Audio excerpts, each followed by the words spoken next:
Hey guys, welcome to this C programming tutorial about a salary calculator. We're going to hard code a salary calculator. A salary calculator is exactly what its name implies. So you get paid at the end of a shift, a specific rate, and some deductions are made, your tax, UIF, and all sort of things, and then you get a net pay. That's like your take home salary. So basically in this project, we're going to code from start to finish a working program that can calculate our salary. Now, as a demonstration, what we have on our screen here, we have a list of possible calculations that you can make. So we're going to write a program that will display all of this. So just to demonstrate how the program will operate, if I hit A, so I enter character 8, then I press enter, then it's asking me, please enter the number of hours worked. Now, let's say I've worked 45 hours in a week. So I work 45 hours in a week, and then, yeah, it says hours worked is 45. Okay, so I've already entered my worked hours. Now, the next thing I can select to calculate how much tax I'm supposed to pay for the number of hours I've worked. Knowing that the rate that I'm going to pay for the 44 hours is already determined by your employer. So if I hit B, then enter, then it says, okay, your gross salary is supposed to be 11,250, but you're going to pay 2,800 taxes.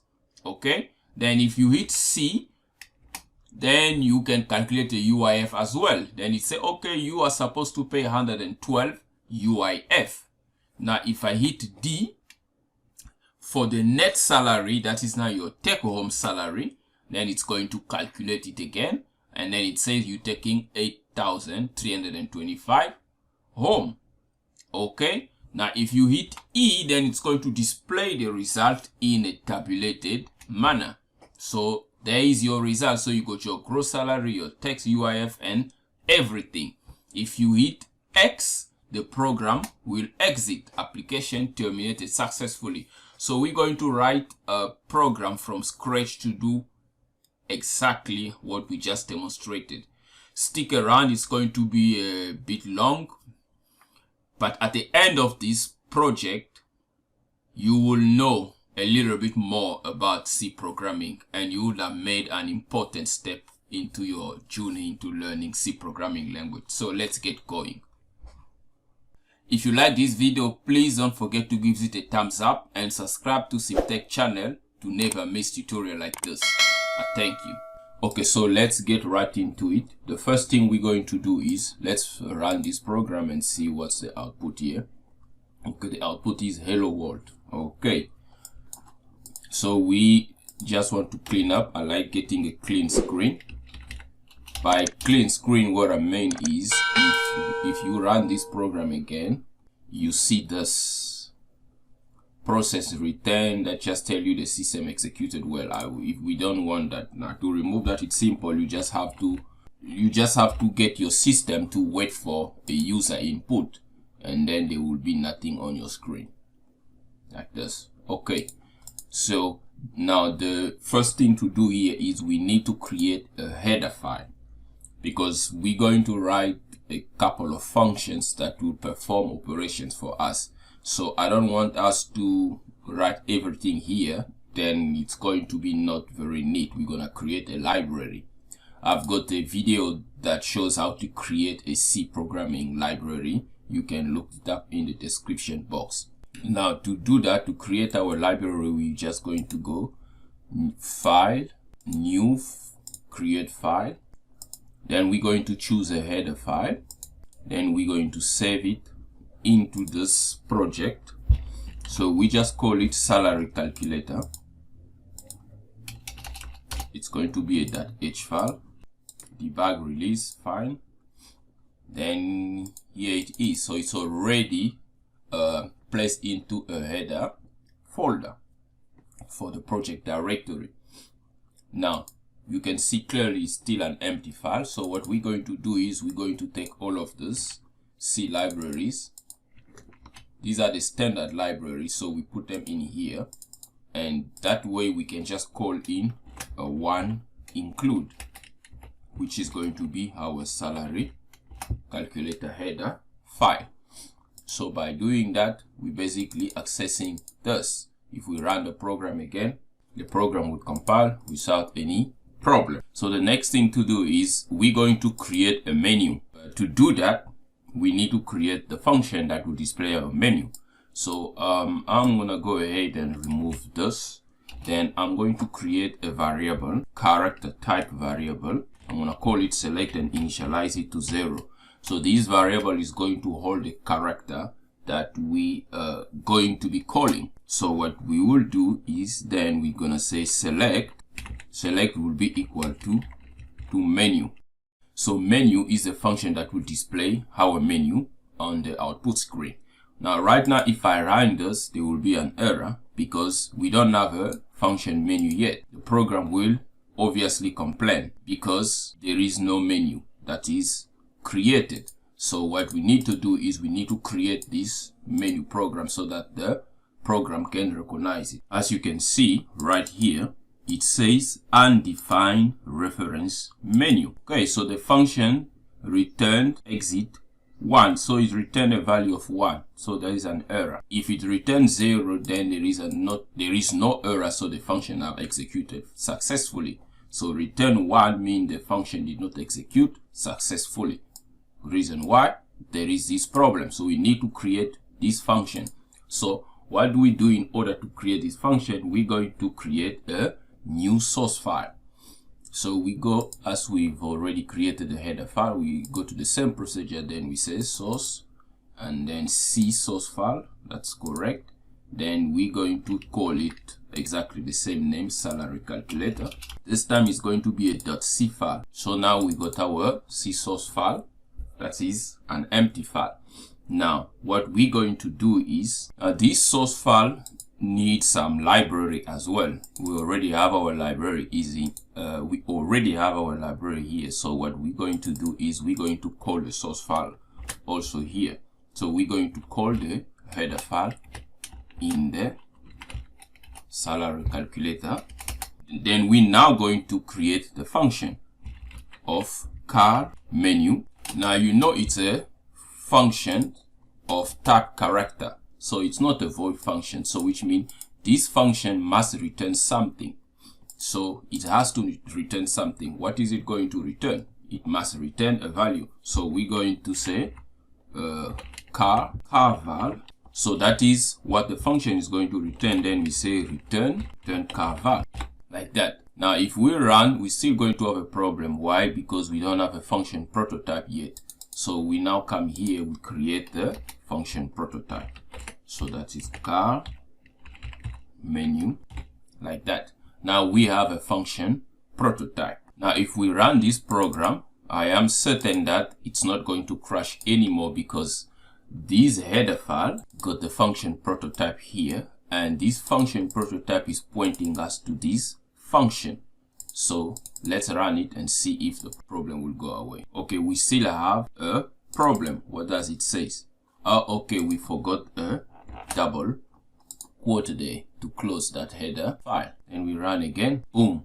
So the program is running. Obviously, there is nothing to show because we are basically inside a main loop and we are not displaying anything.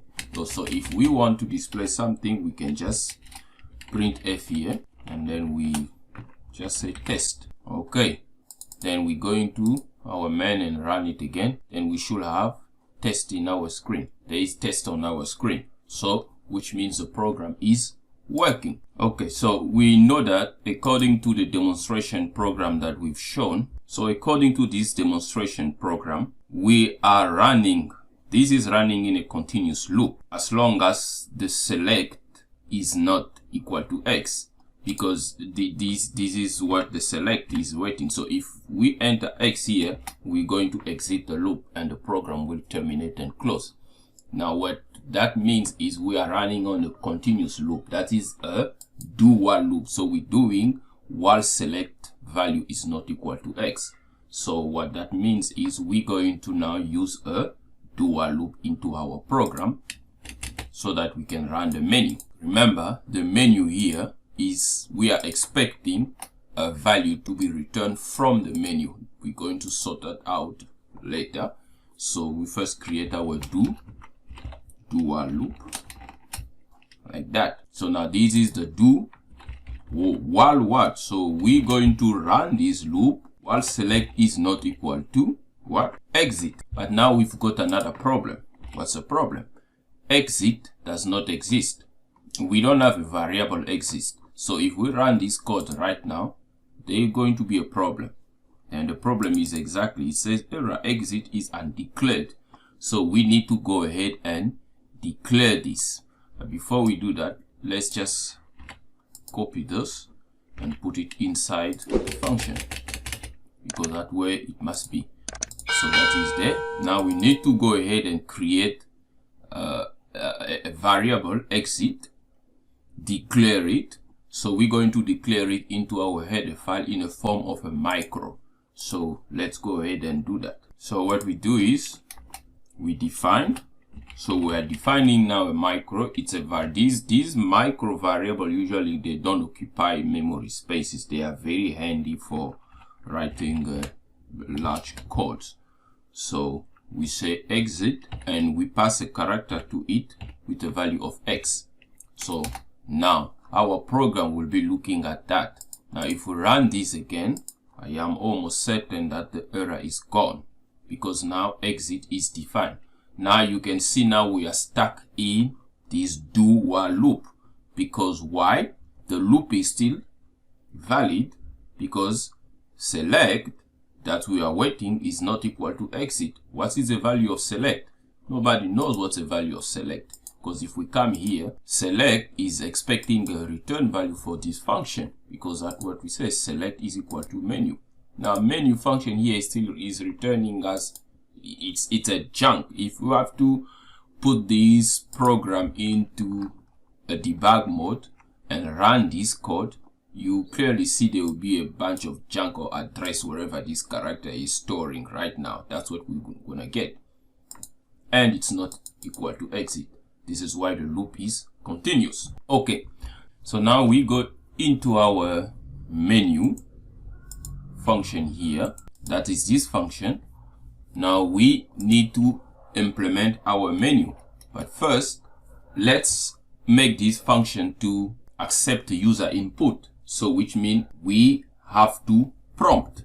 So normally what we're going to do, we're just going to write on the screen. And then we're going to say, please choose an option. Just like that. Please choose an option. Don't forget the semicolon there. And then the option is going to now be what the user input going to be. That is now going to be our car value, the value of the car. So we're going to make it to uppercase, because we're expecting it to be upper as per our micro there. So we say get car. You know we introduced this function in the beginning, so it's a wait user input. So we get the car, and then the good thing to do is to flash the input with this function, which is a window-based function that allow you to flash the standard input, because it's going to be full of chunks if you don't do that, because remember you are running a continuous loop while doing this. So we just flash it to allow our program to breathe. So let's run this program again. There we go. So now you can see the user. The program is waiting for a user input, just as we saw in our demonstration program there. Okay, but you can see test could be our menu, but then they are almost on top of each other. So we have to do something here. So maybe we can enter into a new line on this one, maybe 2 double new line. Let's see what it does. Okay, so 2 double new lines separates the two strings, and now we clearly see what's going on. We can hit X. So now we've exit the program, but we are not handling the exit yet. What do we do when we exit? Now we're outside the loop, but what do we do? So we will handle that later. But now, if you look at our demonstration program, this is in the center of the screen, unlike what we are having here. So we need to design the code so that we can place our menu right in the center, as we can see here, and beautifully. Now the way to do that is by using these new line and tabs. For instance, if we include tabs here, it's going to shift test somehow with the tab function. So you see it's have shifted. But now doesn't mean we're going to be using a lot of tabs here. We're going to be using a lot of tabs and new line, and that's not going to look very neat.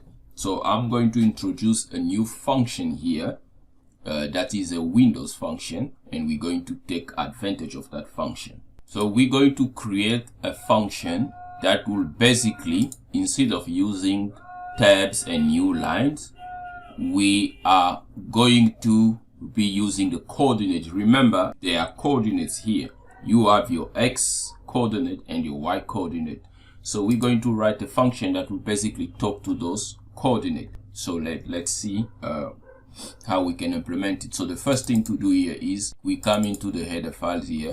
We're going to add a new library, and we include, and the library name is going to be windows.h. So that's the name of the library. After adding this library, then we're going to come to this same header file, and we're going to include a function prototype. Now the function prototype, now we're calling that function, it's a void function because it's not returning anything, but it's just shifting our cursor to different position into our console. So we just say go to XY basically, and the function must take some parameters. So we say int X and int Y. Now the parameter will be the coordinate for X and the coordinate of Y. So the value that you're going to include here, that's exactly where your cursor is going to go. Now that we've done this, the next thing to do is now to just write that functions. So let's go ahead and write the functions. So we just say void go to XY, int X, int Y. Now we can start implementing the code for our function. Let's run this, see if we are still okay here, because it's important. Okay, we still don't have an error. Okay, so now let's start writing our code for this function. Now this function is very straightforward. It's going to take us to different coordinates into our console application. So we're going to call the coordinate code based on the Windows console, and then we're going to pass the parameters for this coordinate. We say 0 and 0 semicolons, and then since we've already defined code, then we're going to say code for X is going to be small x, and then the coordinate for Y coordinate is going to be the small y, and this small x and y is exactly what we're going to be passing here. That's what they are. And then the main part of the function is the Windows function that says set console cursor position. This one here, set console cursor position.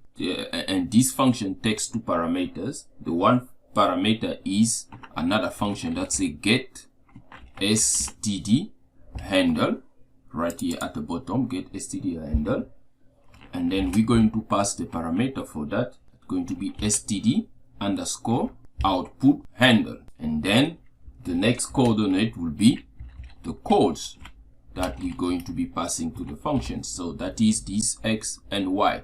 So once we enter those values, Windows is going to know what to do based on this function. This is a hard code function from Windows, so we just using it here for our advantage. Okay, so now this function is all well and set. Let's run it and see if we don't have an error here. Okay, the program is still running, so let's see if we can implement it. Right here, we're not even going anywhere. So to call this function is very easy, which instead of using these tabs here, we can remove these tabs. Let's just remove these tabs and the new line as well. Let's run this function again and see what will happen here. You can see the mess is back, but now we got a solution for it, don't worry. So we just call our function go to x, y.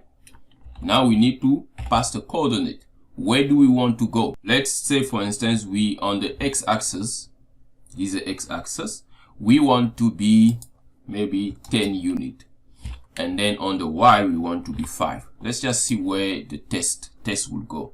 Okay, you see now test, everything is moving. So what we need to do is, because the go to, that's where the cursor is going, so we need to add another go to on here. So we're going to be on the same y, but then we move to a new line. So let's say we move this to 6, because that's the y coordinate is going to be our line, the x coordinate is going to be where it stands. So you can see clearly, so we move to 10 on the x coordinate and 5 on the y, that is a y, and then the next one we stays on 10 on the x coordinate, and y we move to 6, that's why it's at the bottom of text. So if we put this 5, we run this program again, you can clearly see, please choose an option is overriding the test because it's sitting on top of it. So we have to put that 6 so that we don't be on top of it. So now let's move these things a little bit up. So we're gonna say 4 and then 5. So we just move a little bit up. Okay, so it's working. And then the next thing to do here, clearly you can see that our menu is coming alive. So we're going to now change test here. We're going to say salary calculator. Salary calculator. Okay, and this is choose an option, so we're going to include another go to, because remember our menu need to look something like this, so that is what we are aiming at.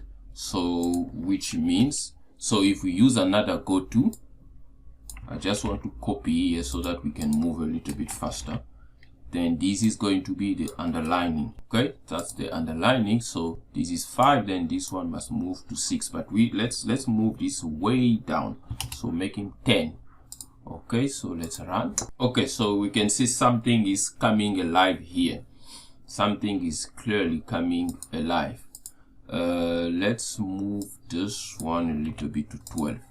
Okay, 12, this one stays there. Then we need to enter one option.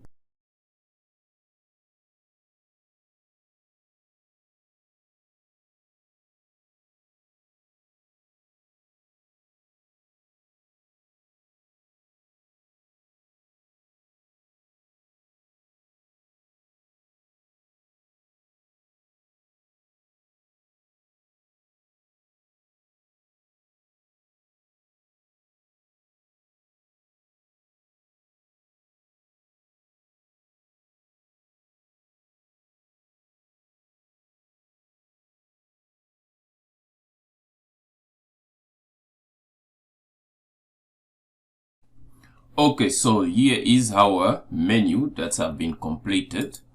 We can run this and check if our menu is there. So we can clearly see we have a menu that is very much similar to this. We got please select here, we got please choose an option. Okay, so we got our option.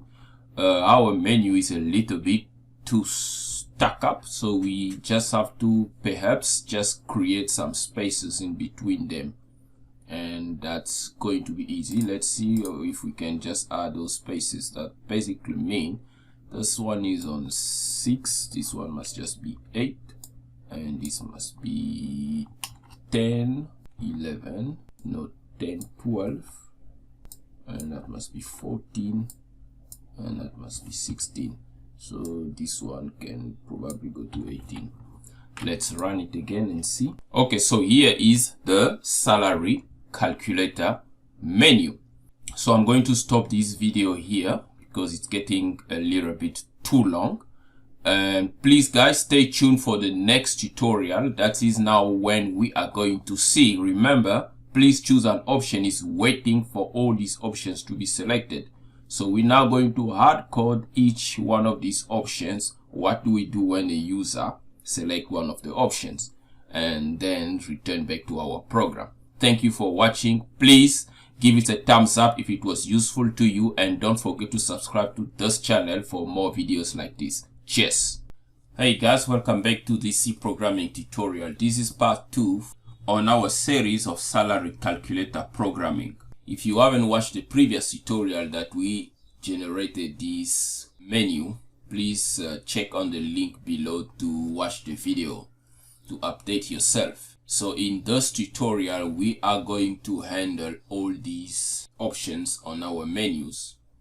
As we discussed from the demonstrations, every time the user input either one of these characters, we need to process them and display the result. And I am also appealing, if you find this video useful and enjoy watching it, please consider subscribing to CMTEQ channel and give the videos a thumbs up. That will be highly appreciated. I thank you. Okay, so this is our main loop. So this is the main loop where the program is being executed. We've declared a variable of car type, and the variable is being assigned the value that this function menu is returning. Now the functions is defined here. This is the menu function. This functions is awaiting a user input. Here when we say please choose an option. So when the user choose either one of these characters, the value is then assigned into the car val, and that is a return value for the functions.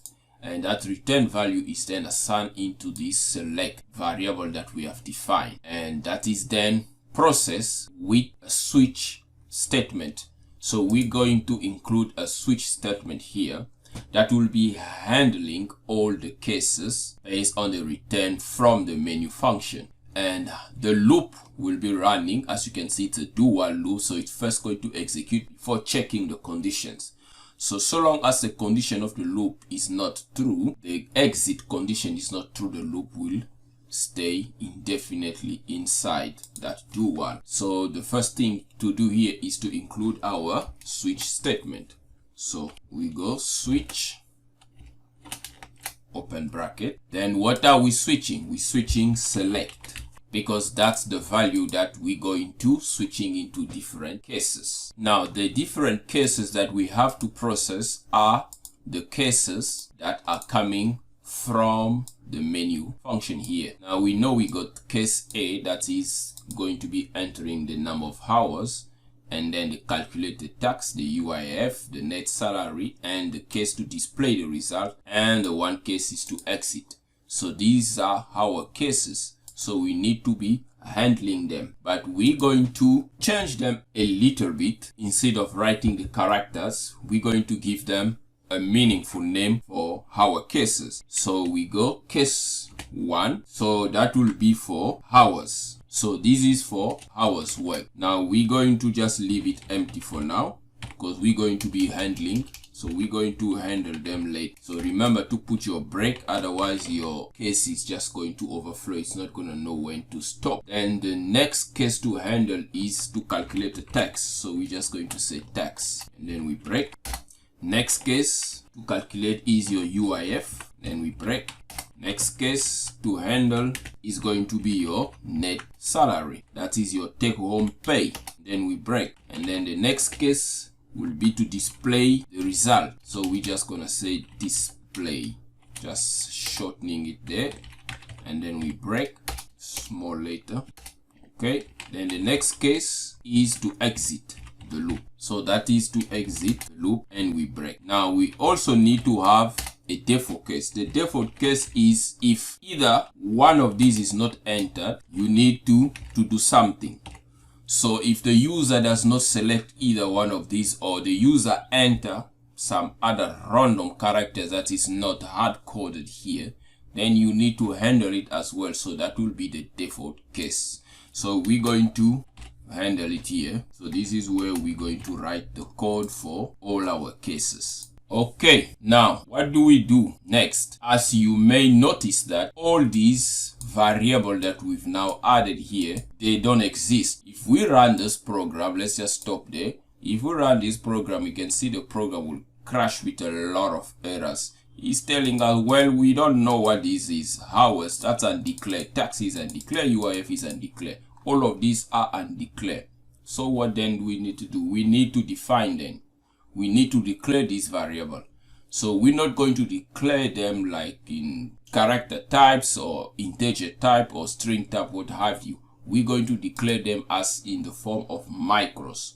So we come back into our micros here, and then we're going to define and assign the characters to all of them. So we define for hours, we are assigning the character A, and then we define again, what's the next one? Text, that's the character B. Define UIF, that's a character C. Define net salary, net, so that's a character D. Define display, so that's a character E. And then we have exit, that is already defined here as the character X. So when all these characters are entered, as we can see from our menu, that is what we have: A, B, C, D, E, and X. So when the user enter all of them, we've already hard coded them, so the program will know what to handle. That if the symbol is A, we know that must be assigned to hours. And then when we come to the program, to the main loop here, so when the menu return A, because that's what we're going to be entered here. So when the menu return A, it's scan, and then the character is stored in this variable and it's returned, and then assigned to the select here and pass into the switch statement. That means the value of A, the character A, is already assigned hours. Automatically the switch statement we detect that it is hours, because it's hard coded in the micros. Then we're going to do what we need to do in the hours case. So let's first run this program again and see if we are still okay here, if the errors are gone. So the build is successful, there is no more errors. Now if we enter any letter, nothing is happening because we are not yet handling what each one of these cases is supposed to do. Let's first print something, because as you can see, when the program is run, you enter, you don't get anything. We are well within the cases, even the default case, but because there is nothing to display within these cases, then the program is not doing anything. So what we need to do is we need to write a code here, just a small print function, just to tell us that we are indeed within the specified case. Now this is very important. If you are debugging your program, then you know, okay, at least my program did reach that point. So if we hit case A, we want to display hours. That means we are for hours. Let's say enter. And if I'm just going to copy this one and paste it right here. So this is going to be for text. So if you hit B, then you know it's for text. If you hit C, it's UIF. If you hit C, then it's for your UIF. If you hit D, then it's for your net pay. If you hit E, then it's for display the result. Now if you hit exit or you hit X, then we exiting. So we hit exit there. Now what happens if you hit some kind of gibberish or nonsense or anything? Then we need to say, okay, this is the default, but we're going to enter that. For now we just write that. So let's run and see what's the result of our code. Okay, so I enter A, then it's input hours. I enter B, then it's text. I enter C, UIF, D, net, E, display. If I enter X, then I exit, but I'm not going anywhere. As you can see, there's even still S here. So everything is not being clear. Whereas if you see on the demo program here, if I hit A, you can see I'm clearing the screen and I'm moving into a new screen where I can enter the number of worked hours and I'm returning. So in order for us to clear the screen or clear on the console, because on the cursor, because remember this is a cursor, so if you hit A, okay, we display hours, that means we are in the hours case, but the cursor still have the character A there. We need to clear that. In order to do that, we just have to use call the Windows function system and pass it. So we call the Windows system and then we pass a command clear, which is denoted with CLS. So that means clear the console. Now this is the same command that you can use to clear also your command prompt when you are working on something. For instance, if you open a command prompt and if you, let's navigate to your C directory. So this is my C directory. If I hit there, then you can see there's all sorts of things that are right on my C drive.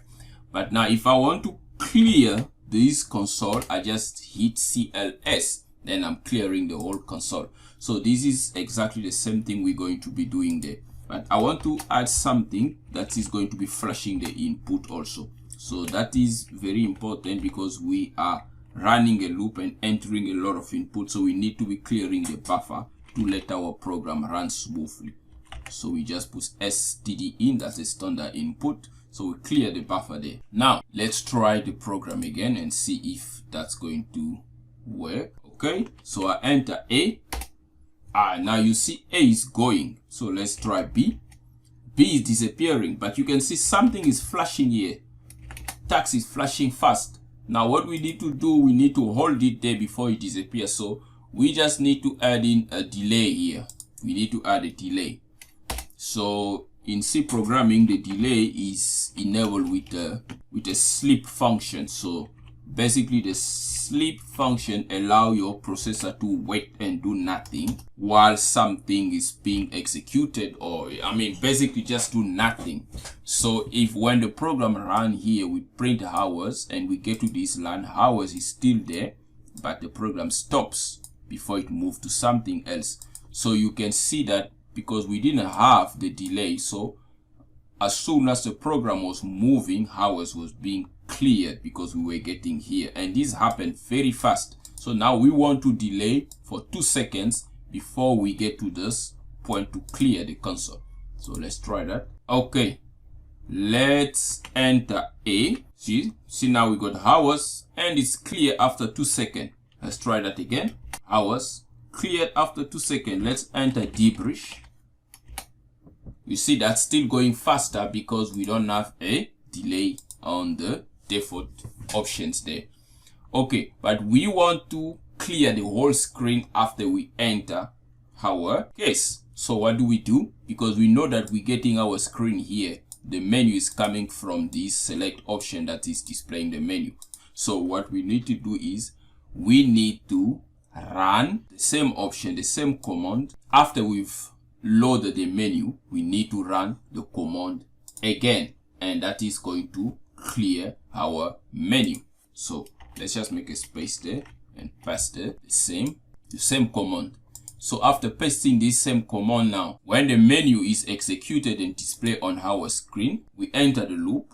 Okay, so we are waiting for the switch case. As soon as the case is entered, then we entered into the case, we execute, so we clear that, as you can see. So let's try that. Now let's try A.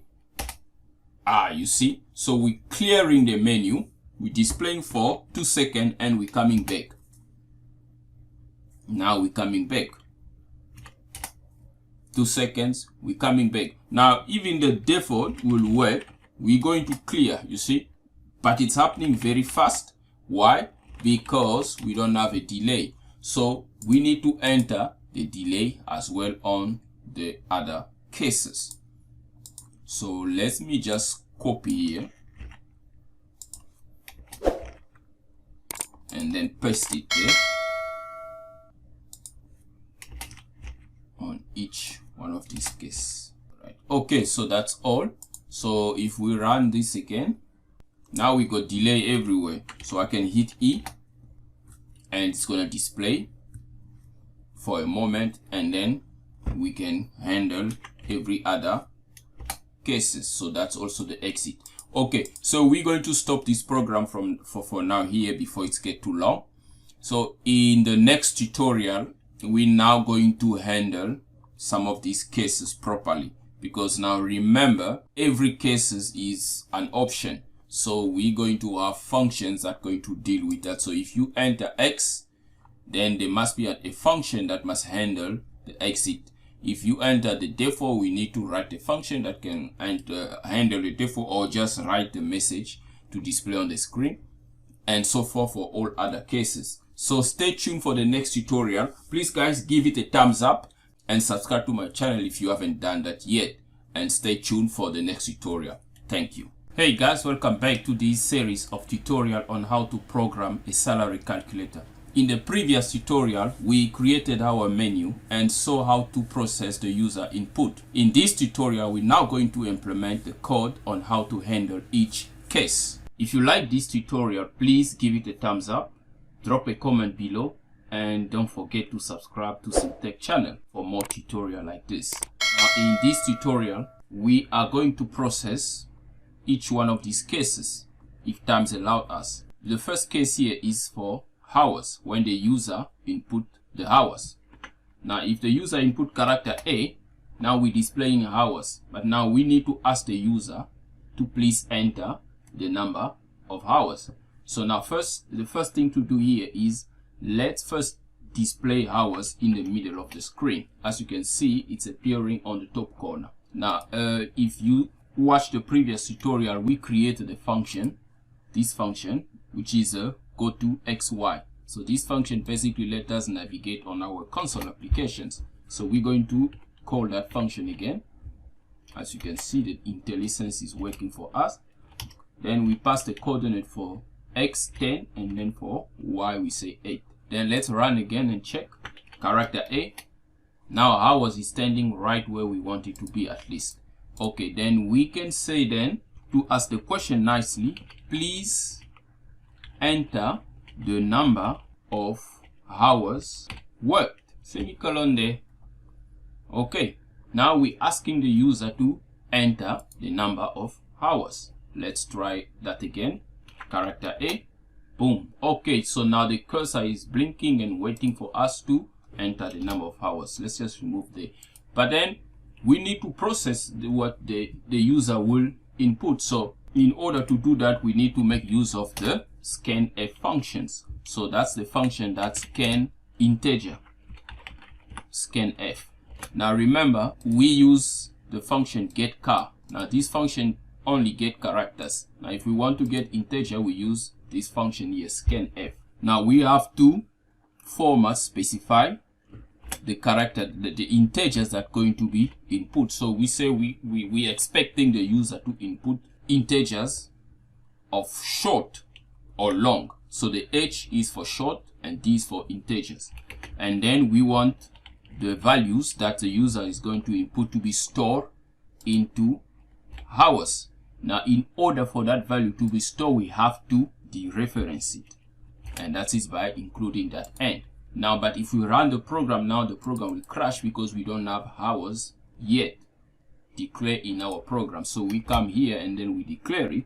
So we just say unsigned short hours. We can initialize it to 0, no problem.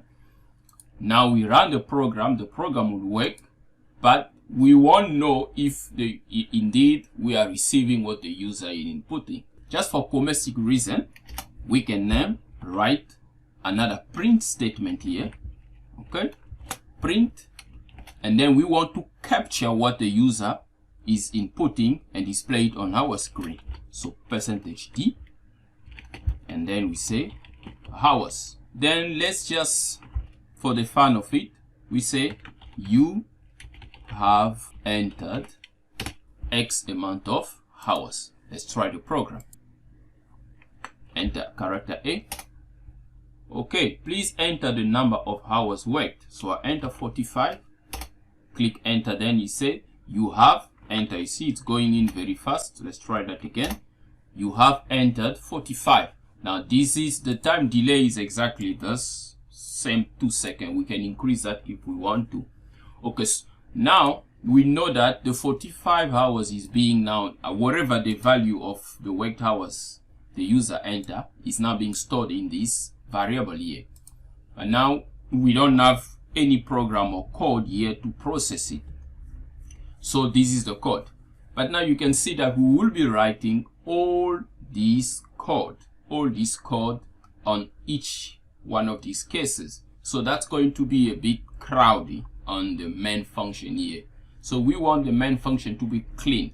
That's the reason why we have libraries defined where we can put in functions. So basically what we can do is to just take all of this, place it in the function. So when the user enter character A, we basically just going to call the function, and the function in the case will handle that. So let's see how to implement that. So to do that, we're going to create a function in our library where we're having our functions here. So we're going to create a functions of type unsigned short.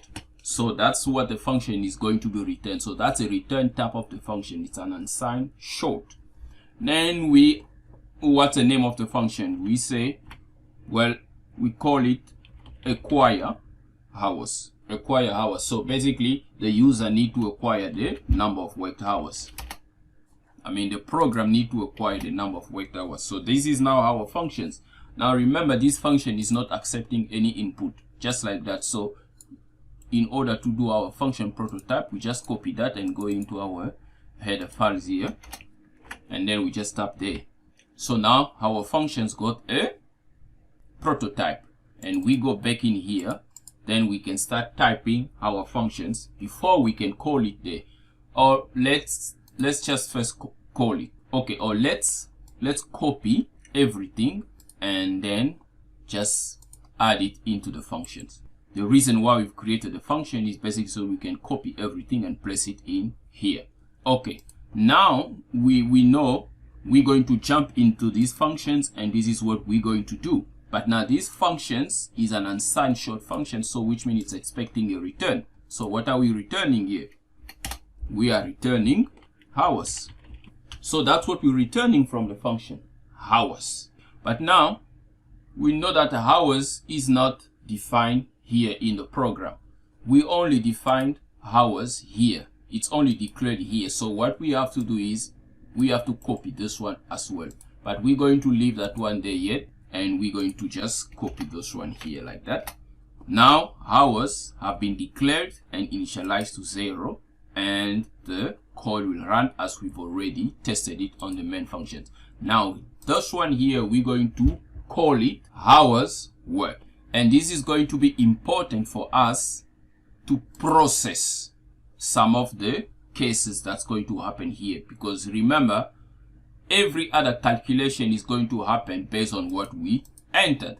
So we say hours work, but we cannot initialize this thing to 0. So let's just hard code, for instance, for a 40 hours per week. So let's say the user is working 40 hours a week. Okay, standard. So this is hard code. Then we're going to have functions that's now going to use this value to process some other calculation like tax, UIF, and so forth. But now this is a hard code value 40. But in case a user enter a different value, we want to be able to receive what the user will enter, something other than 40 hours. Something other than 40 hours. So how do we process it? We're going to just assign the value that will be returned by the function that we created on our library. The function name is acquired hours. You can see the function is already coming there. So the function is not taking any input. So the function's acquired hours is going to return a value, and that is the value we're going to enter, and that's the scanf will scan for us, and we are passing it here, and we are passing it to hours, and we're returning hours, and that return value is now being assigned here. That's only if the user hit the character A, then we do that. But if the user doesn't, so it's automatically going to calculate with the 40 hours weekly work. Okay, so that's basically what's going to happen there. Now let's test this program if it's still working. Okay, character A, enter number of worked hours. Please enter the number of hours worked. So I say 45. It say you have entered 45. Now you can clearly see the program is still working perfectly. We've removed all the code that was there and we've put it here. That's how our program is still working, because we've created a library. So this section is now completed. Now we have to move on to the next sections. So that is to calculate the tax. Now, in order to calculate Now, in order to calculate the tax, you have to know what is your gross salary, because it's based on your gross salaries, then you can fall into a different tax bracket. So the first thing to do, we have to calculate what's the gross salary. Now, the gross salaries, we calculate it based on the number of hours the person worked and what's the rate, that is, he's being paid per hour. So that is important. So what is being paid per hour times the number of hours worked, that will be the gross salary. So we are going to now define or declare or hard code the rate value, because that we cannot input it. The user cannot be asked to input it. That is already hard coded by the company. So we're going to define a micro, and on that micro we're going to give the value of the rate. So we say define, we call it rate, okay, and then let's say how much the person is being paid per hour. So then we say 250. We say 250 is our rate. Then we need also to define what's the tax bracket or the tax percentage. Now these are just arbitrary numbers we are going to be taking there. It's not really verified numbers. Now let's say the tax rate that the taxpayer must pay. So we call it tax rate. We say tax rate is about 25% of your total gross salary. So that is 0.25, like that. So we've defined the rate to be 250 and we define the tax rate to be 25% of your pay. So this is quite brutal, but yeah, some countries can actually go even higher, because it depends on how much you pay. The more you pay, the more money you get, the more taxations comes into play. So we just say, we're being brutal, that 25% of your pay is going to your income tax. Okay, so now that we've defined these values already, what do we need to do then? We need to use them into our program. So we're going to be operating here on the tax case. So we want to be able to, once the user enter the number of worked hours, or we use a hard code value, we want to calculate what the gross salary is, and from there we can calculate, then deduce the value of the tax to pay. So the first thing to do, we're going to write the small functions that are going to calculate the gross salary. So once again, we come back into our library, and then we're going to hard code our functions. Now this is where you decide what your function is going to be. We've said this one is an unsigned short. Let's just say, because the gross salary is going to be a big value, it's a big number, so now we are going to make it a double, meaning it's going to be a big number. So we say double, and then we call the name of the functions. So we say calc. Okay, so this function is going to calculate the gross salary. Now the function need to take an input. So what is the input that the function is going to take? The function is going to take the number of worked hours as an input. Now we know that the number of worked hours is going to be an unsigned short, as we have declared it here on the main functions. Hours worked, it's an unsigned short. So which means the input that this function is going to be expecting must also be the same, unsigned short hours. Now we can just either write this where we say return, then we say rate times hours. Okay, now when we return this value, we are already getting this operation done. We're getting this operation done, and that's the value we're returning. It's going to work. It's not going to give a problem. But in order for us to make it at least a clean, neatly understandable code, we have to declare a variable that is going to hold the value that must be returned. So we can say double, we say hours worked, and then we say hours worked is equal to rate times hours, like that. And then we want to return hours worked. So when the function is called, the user is passing the number of hours worked here in the functions, and that number is then being multiplied with the rated value here, with the rated value that the user is being paid per hour, and then we're returning the sum here. And now if we run it, as always, the function is going to crash. So what we need to do is to create the function prototype, because our program is not going to know what's going on here. So we have to create the function prototype again there. So that's the function prototype unsigned short. Okay, so now that we've included our function prototype and the function is accepting an input from the user of unsigned short, now we can go ahead and call this function here. But now you remember we are going to process the gross salary. So which means just like we did here on the hours worked, we also need to do exactly the same thing so that we can store the value of the gross salary. So what do? We're going to define a variable that is going to hold the gross salary. So we call it double, and then we say gross salary. We can initialize it to be 0, and then we're going to come here and then we say gross salary is equal to the function that we've just created. What's the function name? That's a calculate the gross salary, so it's calc gross salary, that is that. And then we have to pass the value as the number of hours worked by the user.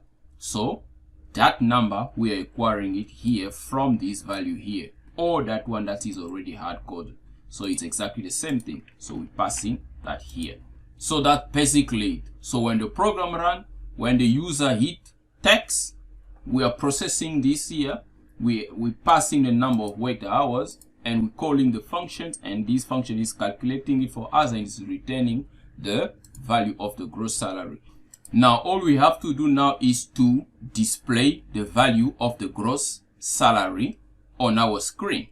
Just like we did on this function here, we display the number of worked hours when the user input it. We're just going to do the same thing here so that at least we know that the user have just entered the number on the gross salaries there. We're just going to do it like that, and then we're going to now replace that with gross salary. So now the function is going to print the value of the gross salary as worked by the user for a weekly pay. So let's run this program and then see what's going to be the result. Okay, so we say A, let's say 45. Say you've entered 45 hours. Okay, now let's check B and try. You have entered 0. There is a problem in this program. Let's find out. Let's see. Okay, it says you have entered. Okay, let's first of all, let's just fix here. Let's say your gross salary is, now the problem is a format specifier. Percentage D right here is for integer. Okay, but now we know that this value is not an integer. That value is returning a double. So if we don't use a correct format here, we're not going to get the correct value. So what we need to do here is we just make a LF. LF is a format specifier for double in C programming. Now I'm certain we're not going to get 0 anymore. So let's see. Okay, A, enter 45. Okay, and then B. You can see we're getting 112. Now the thing is a bit too fast. Let's just increase the number of seconds, make it 4 seconds so we can be able to read the values there. 45. Okay, and then B. You say your gross salary is 11,250. You can see we have quite a couple of zeros at the end there, but we're going to fix it by limiting the number of zeros that can be displayed after the comma. Okay guys, we're going to stop these videos, this tutorial here before it gets too long. Please stay tuned for the next tutorial. drop a comment below in the comment line, and don't forget to give the thumbs up and subscribe to this channel. Thank you very much. Cheers. Hey guys, welcome back. If you are following this tutorial, please hit the like button and subscribe to CMTEQ channel. In this tutorial, we're going to continue where we left off. We were working on case number 2, which is calculating the income tax. On the previous tutorial, we got to a point where we could display the gross salary by entering letter B. Then we have the gross salary. We're going to continue on to calculate the income tax. But before we do that, let's first fix something here on the where we enter the number of worked hours. We just want to position it on the middle of the screen. Let's just see that quickly. So if you enter A, you see, please enter the number of hours. And then if you enter 45, you can see you have entered 45 hours. It's a little bit shifted. So in order to fix that, where is that? It is here. So we have to go. Okay, we have to use the function go to xy. And then we need to pass the parameters. Now we can see please enter is on 10.8. So we're just going to say 10. And then we're going to say 9. So that it's going to be right under there. But we're going to just change this line. And we're going to say hours work equal. Just like that. And that will be better for us. And then the next thing we're going to do is when we are inquiring for the text, we also want to display the gross salary differently. Let's just check the change that we've made. Okay, hours worked 45. Okay, and calculate the text. If we hit B, that's a gross salary is that. So we want to bring that in the middle of the screen also. So let's do that. Okay, this is where that is being worked out. So we want to also call the go to xy function here. Go to xy. Then we put it in the middle of the screen. Let's use 10.8 because 10.8 seems to be working for us. Okay, and then we're gonna just remove this and just say gross salary. Then we use also the equal sign. Okay, so the next thing we want to correct here is just to limit the number of 0 when you run this program. And if we enter B to calculate the text, we're seeing the gross salary is displaying quite a lot of 0 now. We want to limit that just to 20. And the trick here is just to add a dot 2. That means it's now going to be limited only to 2 decimal after the comma. Okay, so let's test that. B, so we got 10,000. Okay. Now the next thing we want to do, we're going to just add another print statement here. And that's going to be printf. And we're going to say calculating total text to pay. Calculating total text to pay. And this we have to use also the go to. Let's just do that. Go to xy. Okay, and that we're just going to be just below that, so we're gonna use number 9 as well. Okay, let's just test that. B. Okay, gross salary. Okay, now I want us to just put a small delay here just in between so that we have a small delay before the other one can appear. Yeah, a delay of 2 seconds is fine. Let's check. Okay, something like that. Okay, so now the next thing we're going to now do is to calculate the taxes. Now in order to do that, we need to create a function that will calculate the tax for us. So we're going to go into our library here, right at the bottom here, and calculate and create the function. So because taxes are also supposed to be a big number, so we're going to use double also for that, and we're going to call the functions calc tax. And now this function here is also going to be requiring an input as a parameter, and the function is going to be taking the gross salary as the input. So that's going to be also a double. the input parameter for the function, and then we're going to call it gross as the parameter that the function is going to receive. So just as we did on the function that was calculating the gross salary, we also going to declare a variable that is going to hold the value of the tax. So we're going to make it double because we assume it's also going to be a big number. Then we're gonna say just total tax, okay? And then we're going to say total tax. Total tax is equal to, so your tax is going to be the tax rate times your gross salary. Now, what is the tax rate? Did we define the tax rate already? Let's see in our header file. Okay, tax rate, there is tax rate. So let's just copy the tax rate and then come back here. So we're going to have the tax rate, and that must be multiplied times your gross. Now remember, your gross is going to be passed as a function parameter. We're going to return total tax, just like that. So this function is then going to calculate the total tax to pay. Now let's go and see how we can call this function into our main program here. So we've said that once a user selects tax, this is what we call in to calculate the gross salary, and after that we display, and then we display this method that say calculating total tax to pay.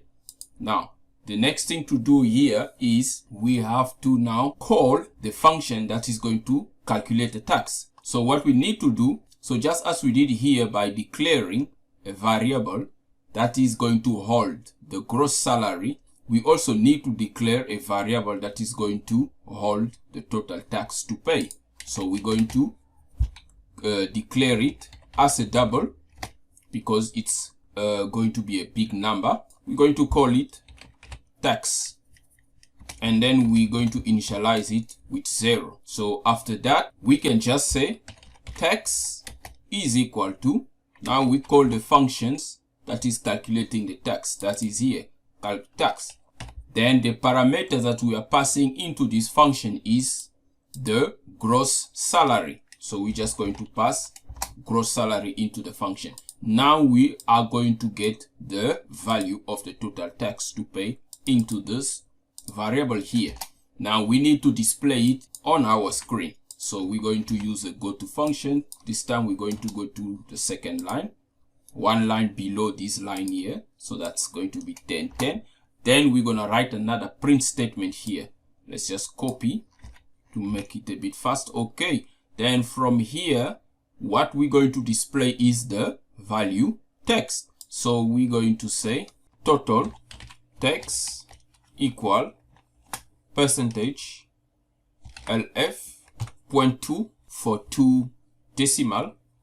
LF because it's also a double. And then we're going to pass the value of the total tax, and that value we are getting it here from the variable that we've declared for text, and that is getting a return value from this function here that's calculating the total tax to pay. So we're gonna just enter text there. Now let's run this program and see what do we get.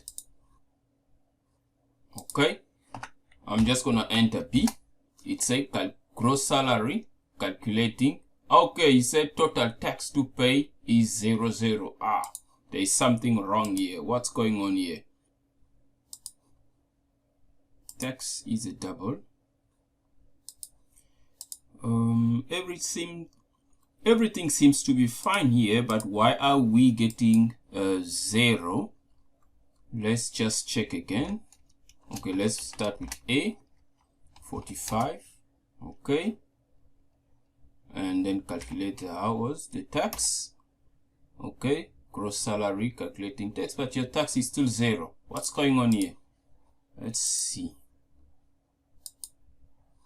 Oh, okay, we did not include the function prototype for the function that is calculating the number of tax. You see, it's very important to know how your program is flowing. So we need to create the function prototype for calculating the total tax to pay. So just like that, and let's run it again, and let's go straight B, calculating. You see, Now you're paying 25% of the tax, and that is exactly what you get there. So we would like to put another delay somewhere here after calculating, just another delay, just to give it a meaning that it's doing some work in the background. Okay, B, gross salary, calculating tax to pay, then the total tax is 2,500. So that part of the program is working. Now we need to move on into the next program, and that is going to be to calculate the UIF, the net, and display the result. Okay, let's see how we can implement that. Now to calculate the UIF, we need to know what's the rate for the UIF is, and then multiply it with our tax, because the UIF is calculated by multiplying the rate of the UIF times the total tax to pay. So we already know what's the value of the tax is going to be. Now we just need to get the UIF rate. So we're going to go into our header file here, and then we need to define the rate for the UIF. Define UIF underscore rate, and we're going to give it a value. What's the rate for the UIF? Let's say 0.04, something very small for the rate of the UIF, because that is your unemployment benefit. It's accumulated over time, and there is tax also you can get from that. So yeah, that's a very small percentage. So we define our UIF rate as 0.04. Now we go back into our main functions, and we need to define a variable that is going to hold the UIF value. That's also going to be a double, because we are assuming also it's going to be a big number. So we make it a double, and we say UIF, and we initialize it with 0. Okay, and then we go into the UIF case here. Then we're going to say UIF is equal to, we need a function that's going to calculate the UIF. So we haven't defined that function yet. So let's just say calc UIF as the name of the function that is going to calculate the UIF. Then this function here needs to take a parameters. Can we guess what the parameters the function is going to take? It's going to take the tax as a parameter, because we know that your UIF is calculated based on the tax you pay. So now the only thing we have to do is to write this function to calculate the UIF. So we go into our library file, and then we write the functions to calculate the UIF. A double calc UIF, as we've already defined the functions. So now this function is going to take the value of your tax as a parameter. So we also pass it a double, and then we say tax.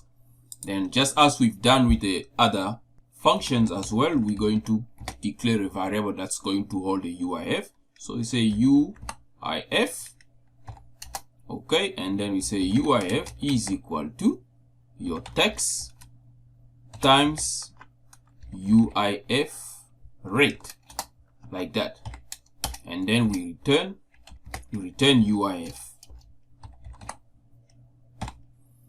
So our function is done. Now let's copy and then create a function prototype, so that we don't have the same problem that we got last time when we did not create our function prototype.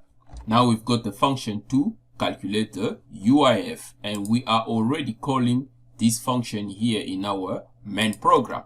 But now let's run this.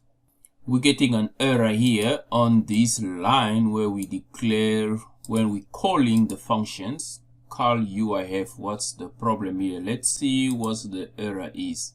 We come on view logs and see what the error is. It says here undefined reference to call UIF. Call UIF. Okay. Calc. Oh, okay. The function name does not match, so it's calc UIF instead of just call UIF. Okay, let's run it again and see. This time around. Okay, now the function is running.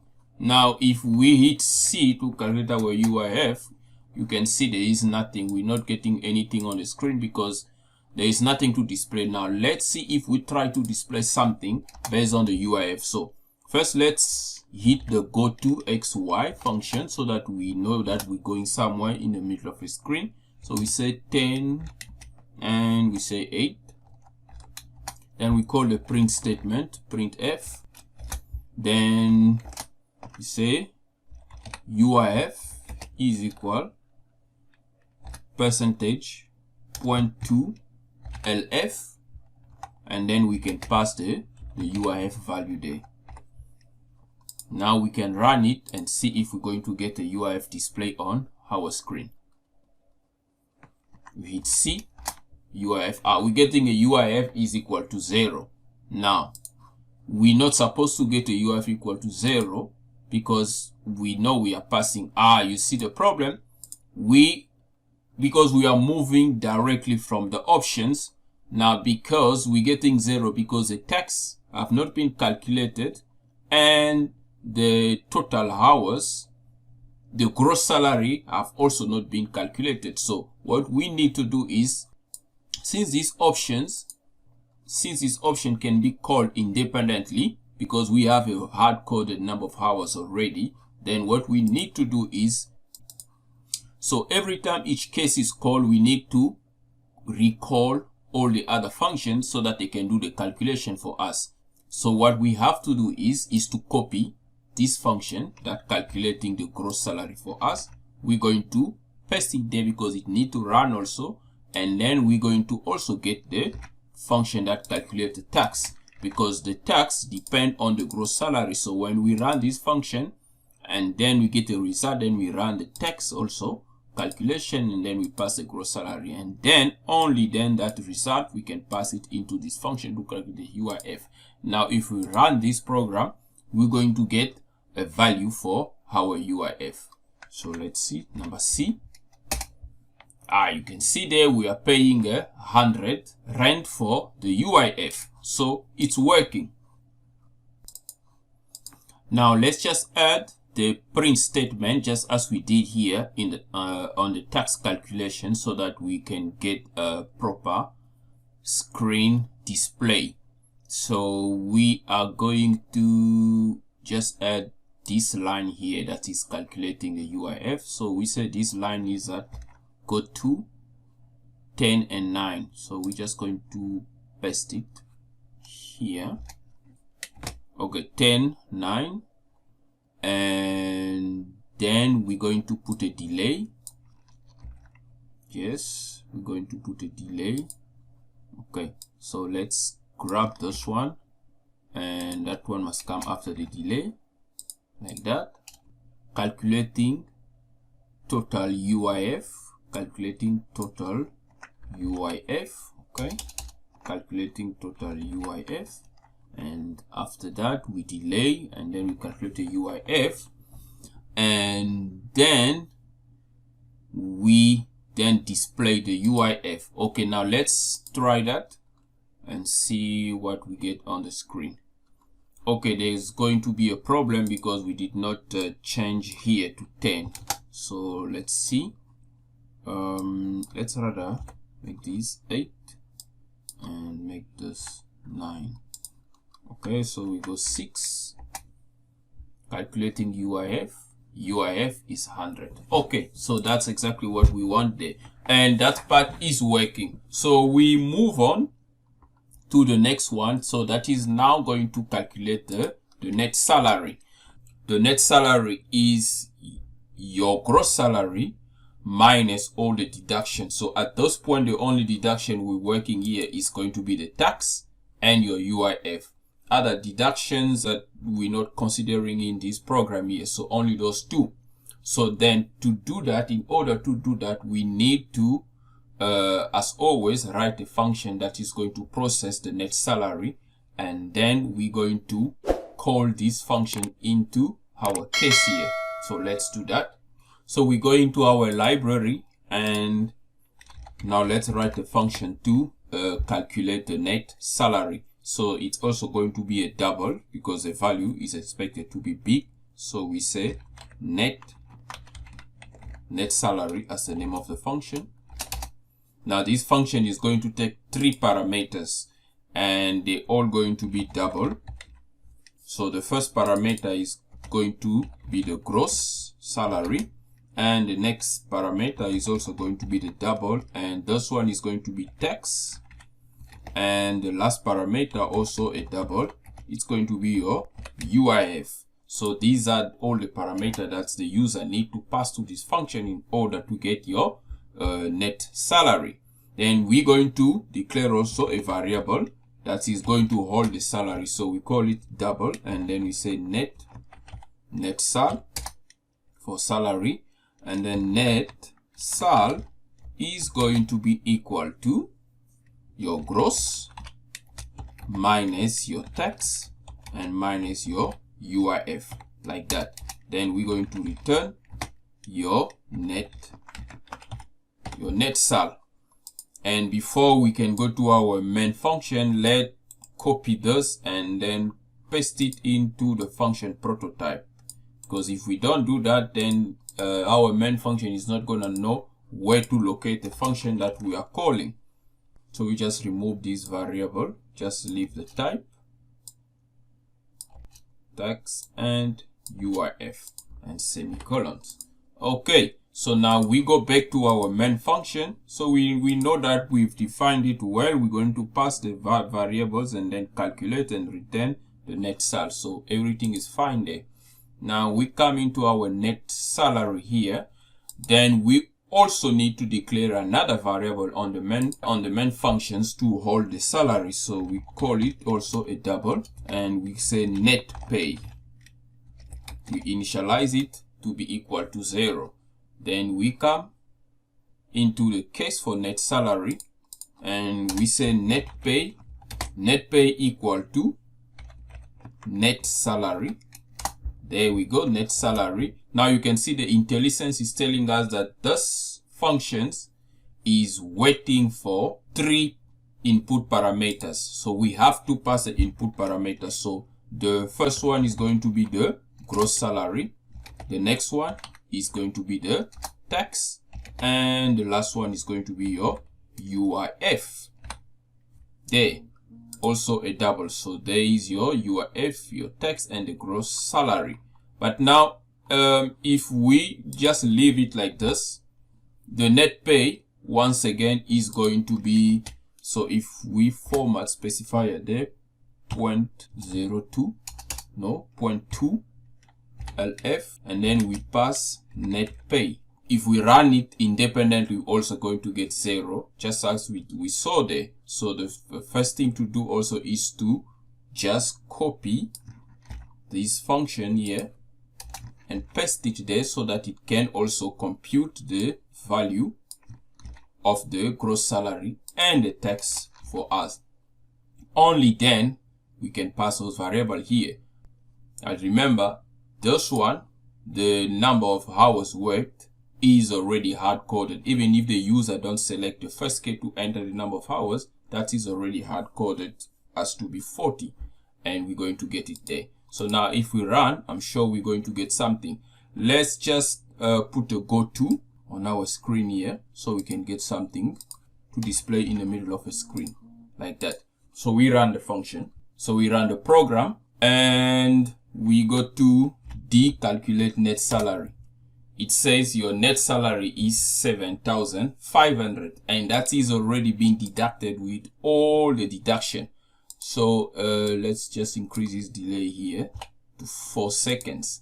Okay, so we're going to add again just these for the display. Go to 10.9 on your screen, and then calculating your net pay. Calculating your net pay. Okay, calculating your net pay. And then we're going to delay for a second and for 2 seconds, and after that we're going to display then the result. Now we're going to say net salary equal to the value. So let's run it again. We're going to enter D. Calculating net pay, net salary 7,500. So if we run from the first one A, and we say the guy was a busy, worked for 100 hours. We entered 100 hours worked, 100, and then we don't have to calculate the tax already. We just want to see the net pay because that function is going to do that for us anyway. And you say, you see, for 100 hours you got 18,000 of salary. So the program is working. Thank you for watching, guys. We're going to stop the tutorial here. In the next tutorial, we're going to deal with the display case, and we're going to handle the exit and the default in case the user have to enter something other than these cases up there. So stay tuned for the next tutorial to wrap up this tutorial. If you have learned something, please give it a thumbs up and don't forget to subscribe to my channel. That will be highly appreciated. Thank you. Cheers. Hey guys, welcome back to this series of tutorial on how to program a salary calculator. In the previous tutorial, we were handling the different cases from our switch statement. We saw how to handle the input from the user for the number of hours worked, and then we calculated the number of tax. We also saw how to calculate the UIF and the net salary.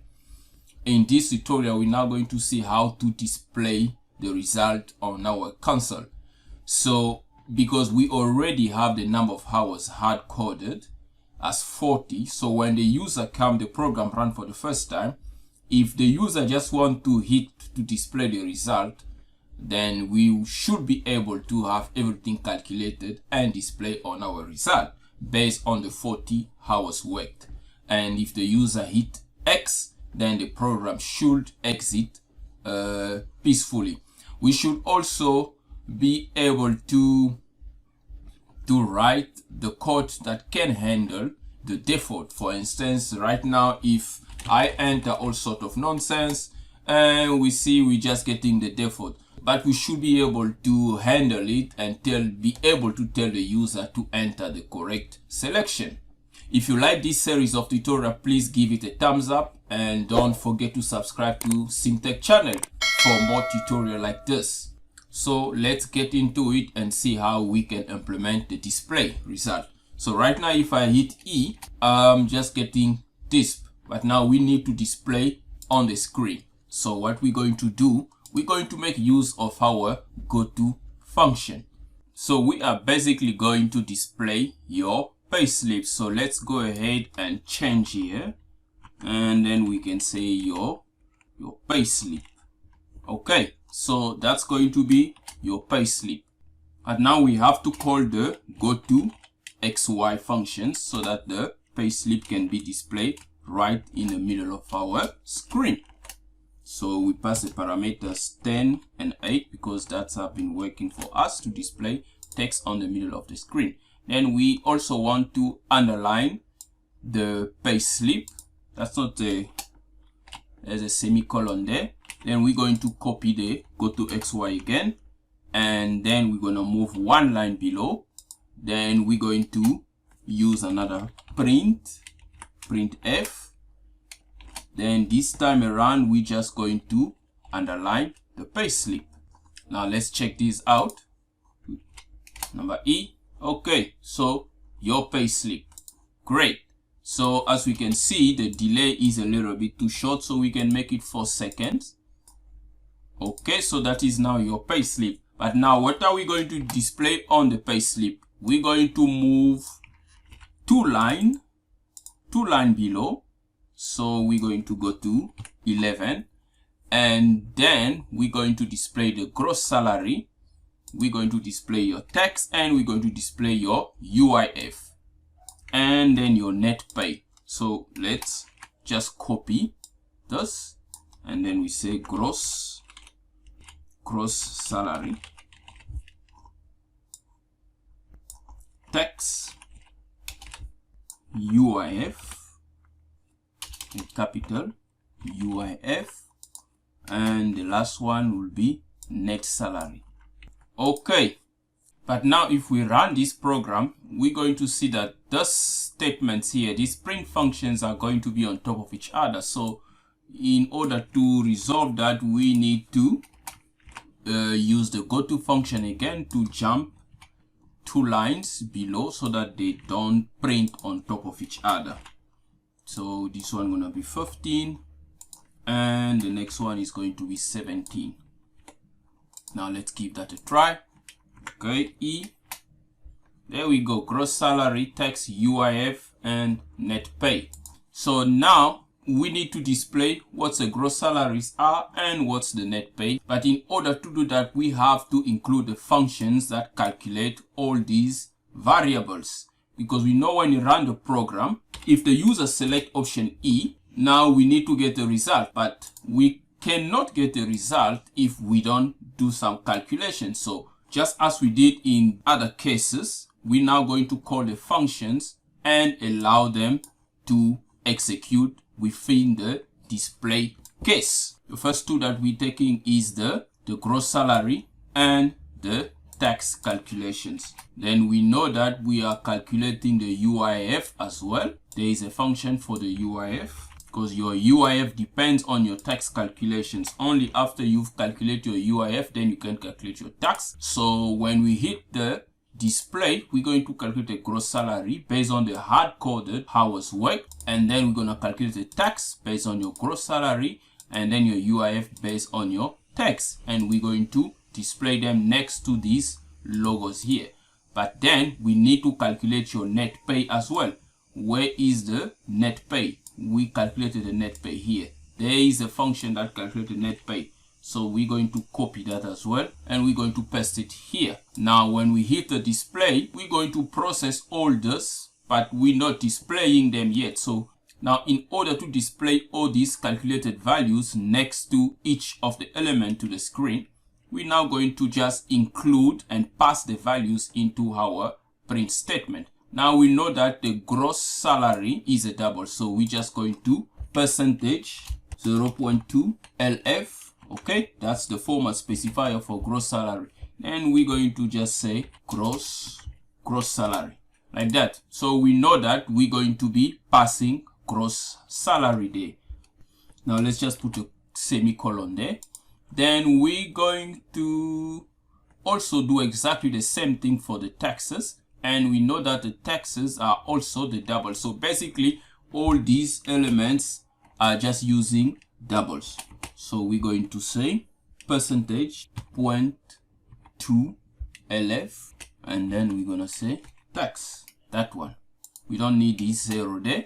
Then we move to the UIF. We're going to also say exactly the same thing, percentage 0.2 LF, and then we say UIF. For the net salary, percentage 0.2 LF, and then we say net pay, just like that. So we're passing the values next to the element that they need to be associated to on our screen.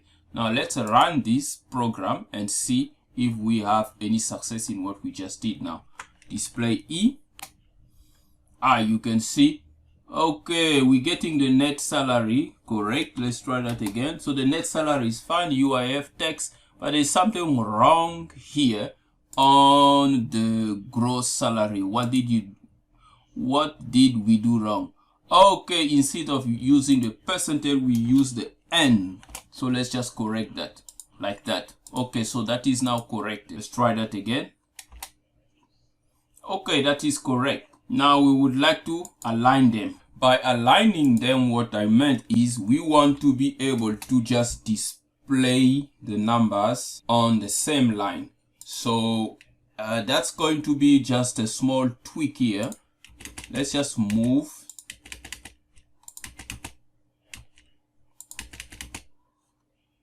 like that. Okay, perfect. So now they are aligning. So we got the gross salary, the tax, and so forth. The next thing to do now is to handle the exit. So we know that when the program runs, let's just run the program again one more time. If the user hit X, the program should be able to exit. So now we're going to just write a nice message to display on our screen. Once again, we're going to make use of the go to XY, and we're going to pass the parameter, not 40, 10, and 8. And we're going to write a statement here, and we're gonna say application terminated successfully. Application terminated successfully, and then we're just gonna hit an exclamation mark there. Okay, so that will indicate that the applications have terminated successfully. Let's try that. I'm gonna hit an X. Application terminated successfully, and you can see the program have exited because now we are outside the loop, so we are not displaying the menu anymore. Remember, we're calling the menu here, but now when we hit X, the application terminated successfully. That means we're exiting the while loop because select is now equal to exit. So we exit the application, and now we just have to remove this get car here so that the application can exist, because as you can see, there was still a cursor that was blinking there. That was because of that get car.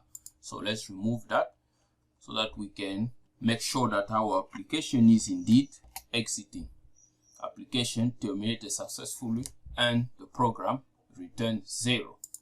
Now we're then going to handle the default option. So in order to do that, we are going to once again select the go to XY function, and then we're going to stay right on that position 10.8, and we're going to say if the user enters some gibberish, rubbish, we're going to tell them politely, please select the option, please select a correct option from the menu. That's what we're going to ask the user if he enters some other nonsense, and we want to display that for 3 seconds. So let's run that and see. Let's enter gibberish. Okay, and he said please select a correct option from the menu, and we're coming back. So you can try that or however you want. We're going to come back till you select the correct option. So if you hit E, then you are displaying, and you're going to come back again into the function. If you select A, then you need to enter, let's say 100 hours. Okay, then you have worked for 100 hours. Then you want to now display the result based on 100 worked hours. Then you can see that's the amount of money you get paid and how much you pay in text. So this is how you program and hard code a salary calculator. I mean, this is basics of C programming. We haven't really touched the advanced stuff, but if you can program this from start to finish and understand perfectly everything we have used in this program, you will be somewhere in your journey to learning C programming, because we've learned how to use functions, how to create library, and how to call them, your function prototypes. Those are the basics of your C, actually your fundamental. We will be doing some other tutorial where we will be talking about function structures and pointers and all other fundamentals of C programming, memory allocation, memory management, and all of that sort. Thank you for watching this tutorial. Please guys, if you have enjoyed this tutorial and in its entirety, please give it a big thumbs up and subscribe to CMTEQ channel. If any one of you want the source code, I'm going to send the source code upon request. So if you want the source code, write a comment below requesting for the source code, and I'm going to give it to you. Thank you very much for watching. Cheers.